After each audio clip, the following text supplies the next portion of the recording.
I declare open this hearing of the Public Accounts and Estimates Committee. I ask that mobile telephones please be turned to silent. I begin by acknowledging the traditional Aboriginal owners of the land on which we are meeting, the lands of the Wurundjeri people. We pay our respects to them, their elders past, present and emerging, as well as elders from other communities who may be here with us today.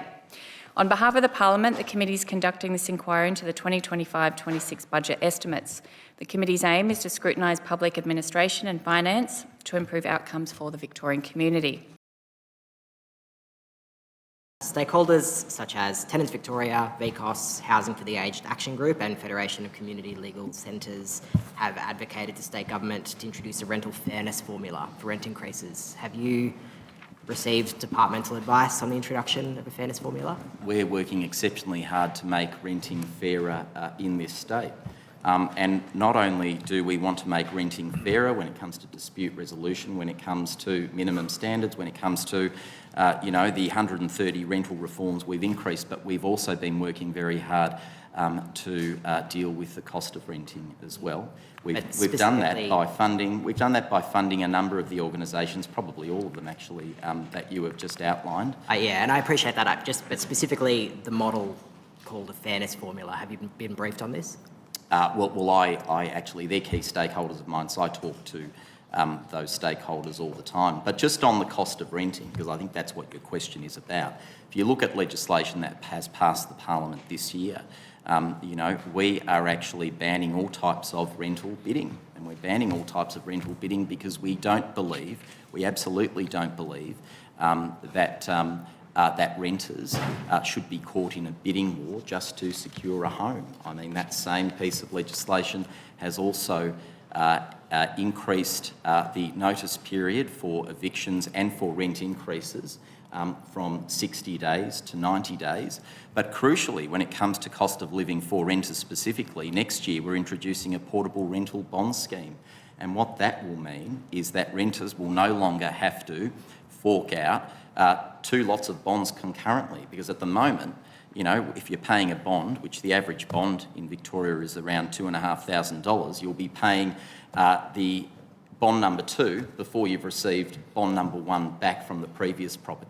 And so that in itself is a significant cost of living measure for renters. Definitely. But I mentioned RDRV before, and RDRV will actually hear disputes about rental increases.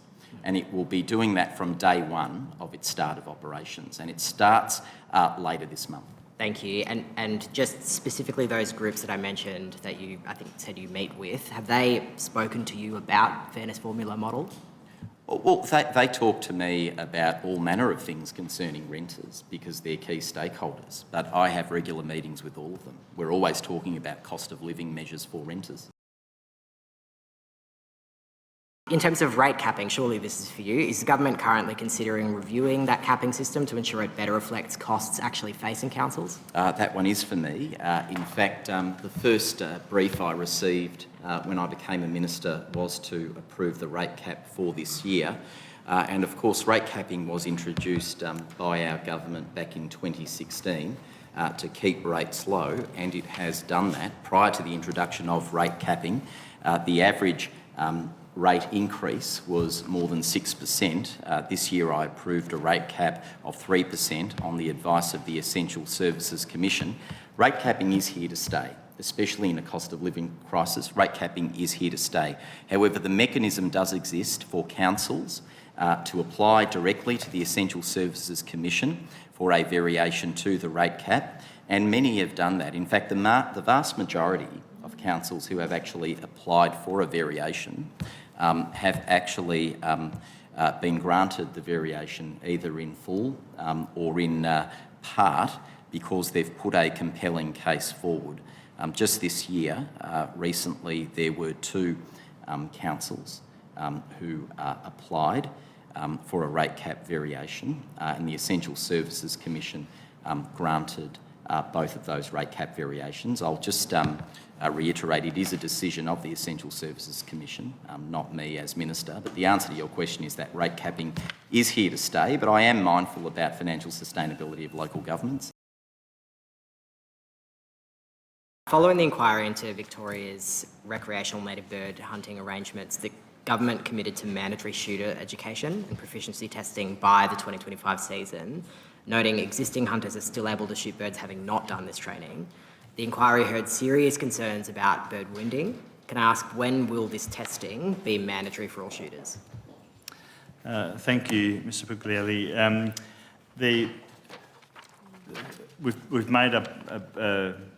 We've implemented a bunch of the other recommendations, and I'll take you through those quickly.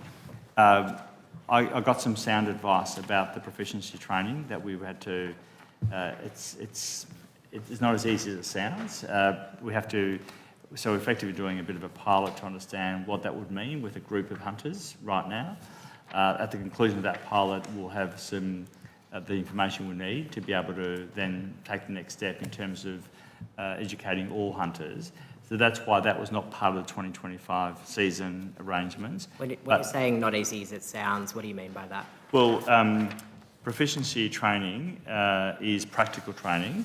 So literally being out there, and I'll throw to the CEO in a moment to give us a bit more detail, but you literally require people to go on a shooting range or in some context where they're actually improving their shot, because we understand, we know from the science and from the parliamentary report that the better the shot, the less wounding.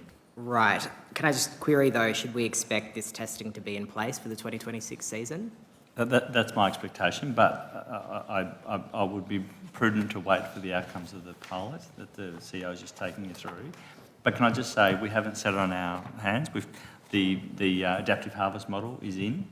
That is groundbreaking. It's come from the science, not from us ourselves, about the sustainable number. All the inputs from wetlands to climate change to everything that affects bird population counts. That's now, as of this season, that's really important. Many other things, lead shot ban, a whole range of other recommendations from the Parliamentary Committee have been already implemented. On promoting women in sport, should we expect to see more Matildas and AFLW matches at the MCG? How frequently? I want to see, we're very proud to have secured so much Matildas content, and we've now got a proud Melbourne boy who's their head coach. I think there's absolutely opportunity to do more, and I think Australians have fallen in love with the Matildas. There's no blockage from my side. I mean, the MCG is obviously a heavily occupied venue, but they have just as much pulling power to access that. It just comes down to timing of event and what the licence holder, being Football Australia in this case, expects to attract in terms of people wanting to come and have a look at the showcase that it is. AFLW, again, the AFL will decide where the finals are held for AFLW. It's probably some time, I think, before we get to those numbers, but they're incredible already. We've also funded the Home of the Matildas right here at Bundoora in Melbourne, so the Australian Home of the Matildas, $42.2 million from our government. We're really proud of that. So all squads, Matilda squads, have access to it. And we've also made investments to a whole bunch of AFL clubs in Victoria, and most people think that's for the men. It's predominantly for most of the way that money's been used is to provide more opportunities for the AFLW teams, whether it be at Carlton or whether it be at Hawks. We've committed to improving gender equitable training and match day facilities across the AFL. We've done it with every club, and we've grown the number of female teams enormously. In fact, 58 teams in 2010, 58 female sporting teams in 2010, and today 2,500 dedicated female teams in Victoria. Thank you. In terms of some matches that people would want to go to see in Victoria, we're in a cost of living crisis. So can I ask, Minister, in your assessment, what is government's role in making these major events financially accessible to Victorians? And so looking 25-26, where is this reflected in the budget? It's an important point, and it's one that I'm consistently committed to. If you think about a couple of things, one is the major events are normally not our major events, right? As in they are owned by somebody else. Football Australia, a separate entity, Liberty Group that have the F1, a whole range of them like that, But so I can't necessarily direct them to set prices where I would like the prices to be set, because it affects their viability and the ability to hold the event here, and there'll be another jurisdiction that says, "Oh, come here, you can charge whatever you like." But what we try and do, I mean, that's just a quick and dirty summary, effectively, of the kind of the negotiating power of the state. What we can do, though, is we can work with them to provide opportunities for free or very low-cost access for Victorians. So we've got the NBA coming, right? Pelicans coming here to play, and I won't say too much now, but we're going to announce some opportunities where Victorians can access some of those players if they can't, because you can't fit, 7 million people into 15,000 Rod Laver Arena. So we try and festivalise major events, and then through that festivalisation provide free opportunities. And we've done a lot of it. If you think about the grand final just as an example, the whole footy festival is free. I mean, you go and buy food, but effectively the performances, the player signings, the kind of vantage points are free. The most recent example, the Grand Prix, again, if you can't afford the ticket to enter, even on the Thursday, the low day, which is reasonable for some families would not be able to, we had for the first time ever the free fan zone at Melbourne Park, where Oscar Piastri, for example, good Italian connection to yourself, he would come, other drivers came for free and interacted with the fans for free.